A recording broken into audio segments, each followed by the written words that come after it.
Catherine Feore, EU reporter. Commissioner King, you're a former Permanent Secretary for Northern Ireland, and you know that there are still some people who would like to go back to darker days. The Good Friday Agreement was a moment when, one of those rare moments when hope and history rhymed. And yesterday, in an interview with the Deputy First Minister for Northern Ireland, Martin McGuinness, he said that the decision of the UK to leave the EU will grievously undermine that agreement. So, as the Commissioner with responsibility for internal security, is this an issue that is in your in-tray? Now let's go back to Catherine. We got the Good Friday Agreement part of your question, and we had another one. Why don't you ask it, and then we'll go for a reply. It may be linked.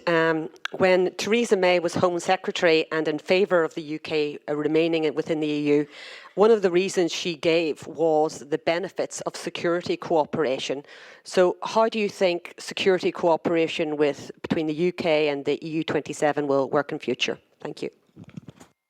Well, thank you. Not, I suspect, for the last time in this forum, I'm going to say that I have ceased to work for Her Majesty's government and now work along with colleagues in the college as a commissioner. So it's quite difficult for me to speculate about the positions that Her Majesty's government may or may not take.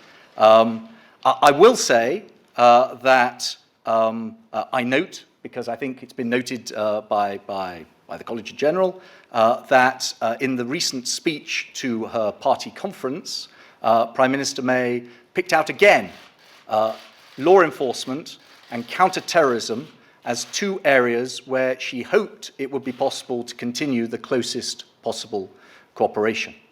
I can't speculate about the future structure of negotiations that haven't even formally started yet, but I note, as colleagues have noted, that wish expressed on the part of Prime Minister May.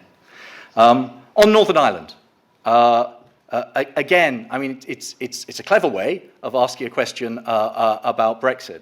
What I will say, and I feel I can say it because of my previous experience in Northern Ireland and the close links in Ireland and the close links that I maintain both today in the north and in the south, is that as far as I'm aware, nobody in Dublin, in Belfast, or in London wants to disrupt the hard-won gains of the last 40 years.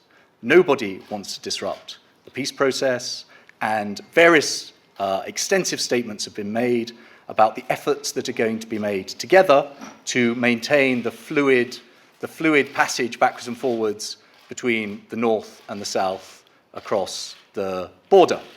How that is going to work in practice, we will have to see. But the clear ambition has been stated by all of those concerned.